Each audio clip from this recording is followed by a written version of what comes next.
let's introduce the panel. First up, we're going to get a short keynote presentation from a man you will all know well. That is Commissioner Philip Hogan, responsible for agriculture. He, of course, is in the midst of a public sort of debate and discussion right now, taking sort of soundings about where to go next with the CAP, and obviously nothing finalized for a long time, but the discussion continues, and I'm sure he'll tell us where it sits right now. So we're looking forward to his opening remarks. And then to respond, well, we've got a great panel. We've got Giovanni Lavia, who is next to me just right here. He's a member of the European Parliament, former chair of the Committee on the Environment, Public Health and Food Safety at the Parliament. So welcome, Giovanni. And then on my left, we've got Alan Buckwell, who is the director of the RISE Foundation, and they have just come up with a study on the future of the CAP and, in Alan's view, much needed reform of the CAP. So his thoughts are going to be, I think, front and center in our panel debate, and I'm looking forward to hearing from him. And then beyond Alan, please do give a warm welcome to Michael Prinz-zu-Salm-Salm, who is president of the German Landowners Association, has a family farm and a long history of, insightful comment and involvement in ag policy in Germany and Europe. So please do give all of our panel a very warm welcome. Right.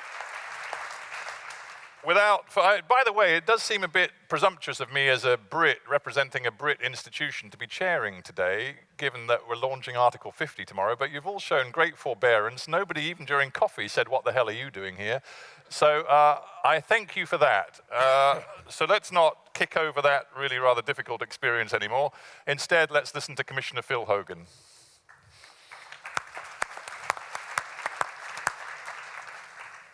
Thank you very much, Mr. Chairman, fellow panelists, ladies and gentlemen. It is a pleasure again to be here at the FFA conference, and those of you who were here last year, like I was, recall that this event coincided with the horrific bombings which claimed 32 innocent lives and which we remembered last week. So it's a sobering note to start with, but deserves acknowledgement.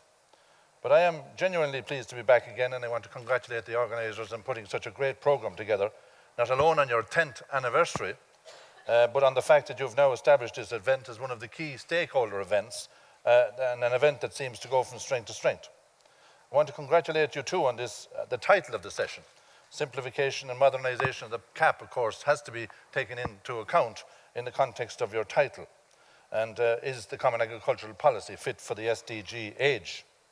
Now, since the start of the Juncker Commission, the European Union has significantly enhanced its environmental and climate-related credentials, notably through the commitments to the Paris Agreement on climate and the UN Sustainable Development Goals.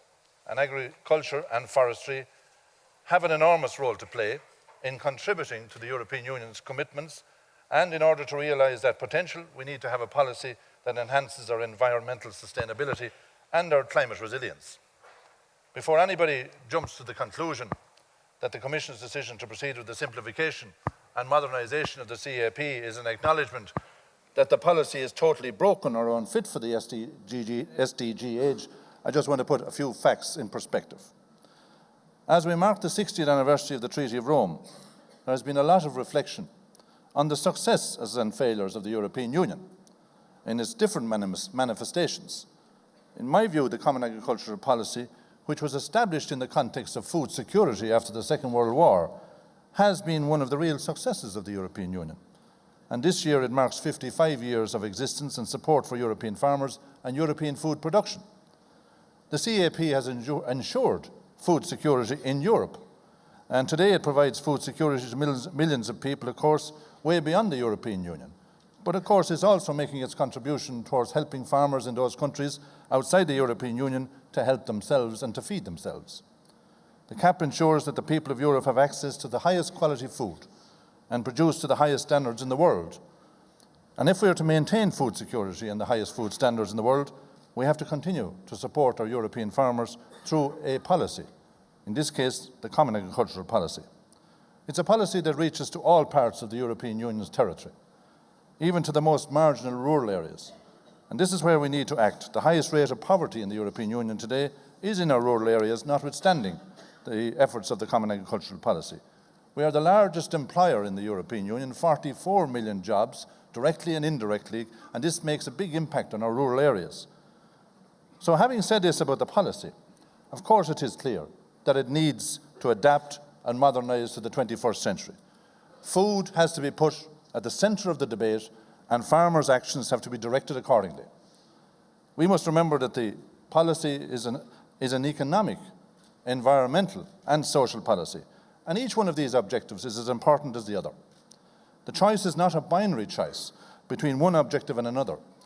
It is a choice between a policy that delivers effectively for its stakeholders, including taxpayers, and one that doesn't. A system of agricultural production that delivers on the Paris Agreement and the SDGs will ensure a more resilient agricultural system based on healthy ecosystems and a production system that integrates innovation and more value across the whole chain from primary production to the consumer. The last reform moved the policy in a direction from which I believe there is no turning back. The introduction of greening and the increased emphasis on environmental performance was a central point of the 2013 reform. And all of us must accept that more needs to be done in terms of the environmental performance of the policy and the frustrations of those who believe that greening has not gone far enough and those who believe that it places a disproportionate burden administratively on farmers and agricultural production. So I am the first to acknowledge that the economic viability of the farming sector is a precondition, not only for production of quality and safe food, but also for the sustainable management of resources, including water, and the provision of environmental public goods. Indeed, we are fortunate that we have a whole category of economic operators who look after the environment for us, or farmers who are our boots on the ground to deliver on these objectives. So we can and must ask our farmers, of course, to do more in terms of their contribution to the priorities of the Commission, to our international obligations for climate and the environment, to the Sustainable Development Goals and other societal goods and objectives. Crucially, though, those farmers have to be rewarded, the same as any other profession, in the same way as other providers of public goods are. So my colleague, Commissioner Canete, who is the Commissioner for Energy and Climate, makes a very valid argument recently when he stated that agriculture is too often overlooked when discussing EU climate and energy policy. Yes, agriculture is clearly a source of emissions, but it also has the potential to provide a range of solutions, notably in relation to the storage of carbon. And I agree with Commissioner Canete when he says that this is an element of a reformed CAP that we should promote.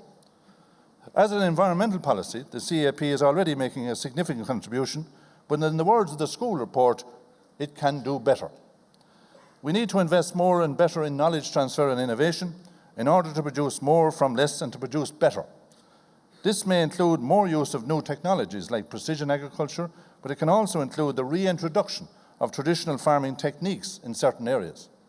We need to make good use of research and new technologies, new IT systems, improved breeding, new feedstocks and better use of nutrients or manure treatment that can change the way of today's agricultural production towards a well-worked circular economy. And all these developments can bring additional economic value to our farmers. For example, the bioeconomy offers incredible potential for new jobs, especially at local and regional level and in rural areas. The global biorefinery product market is expected to grow by 13% annually, thus providing enormous opportunities for agriculture. The bioeconomy could be a new driver for climate-smart development in rural areas, which could also provide new and reliable income streams for our farmers. I could continue with more examples, but the point I want to make is sustainable use of our scarce natural resources and economic activity are not mutually exclusive. There are many ways in which this development can be combined, and the approach of the circular economy reflects this fact. And farmers must be placed at the centre of the solutions to these issues and ensure that agricultural activity and environment performance meet. Thus, we have a balance to strike in modernising the CAP, a balance between maintaining the policy's core objectives, such as food security, which were first enunciated in the Treaty of Rome 60 years ago, and the need to adapt our policy even further to the Sustainable Development Goal age. Striking that balance between the treaty objectives and the EU's duty As one of the world's responsible citizens, to address the global climate challenge and those less fortunate citizens throughout the world means that our system of food production has to be much more sustainable than it has been. Quite apart from the interests of anybody else, it is in the interests of our own farmers and indeed the citizens in terms of soil, water and air quality.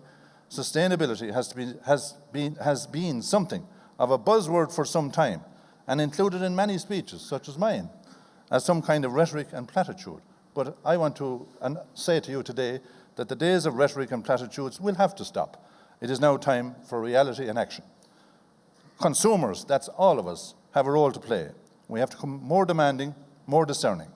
Several of our SDGs relate to agriculture and food production, and agriculture has a key role to play in ensuring that the European Union can meet its commitment to achieving the targets that are set. But as the UN acknowledges, the achievement of the goals depend on multiple actors. I and my colleagues in the College of Commissioners are determined that the EU will not be alone as one of those actors, but will be a leader in the achievement of these objectives. I could get into the goal-by-goal example and analysis of the SDGs to see what role that the Common Agricultural Policy can play, but I don't propose to do so. Instead, before I give you some concluding remarks, I want to briefly refer to something that was said by the former Secretary General of the United Nations, when he claimed this morning that the CAP is destroying farm livelihoods in Africa. Now, he may have had some truth in this maybe 25 years ago.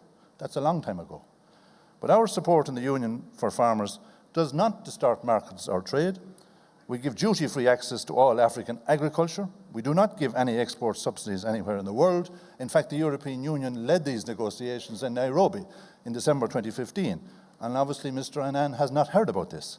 And in our trade agreements with Africa, our partners are free to exclude agriculture to protect their own producers.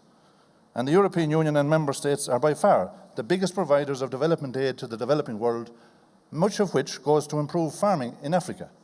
So I'm surprised to hear this quite out-of-date allegations, which I've heard from the Australian friends of mine 25 years ago.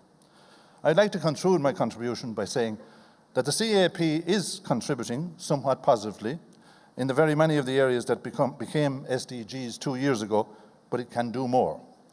It adds value to so much of what concerns us, whether that is in terms of the rural environment, climate change, rural connectivity, research and innovation, social policy, healthy living, job creation and economic growth, trade performance and migration, many of the issues which we heard in Cork last year during our very successful Rural Development Conference. The CAP is an ever-evolving policy.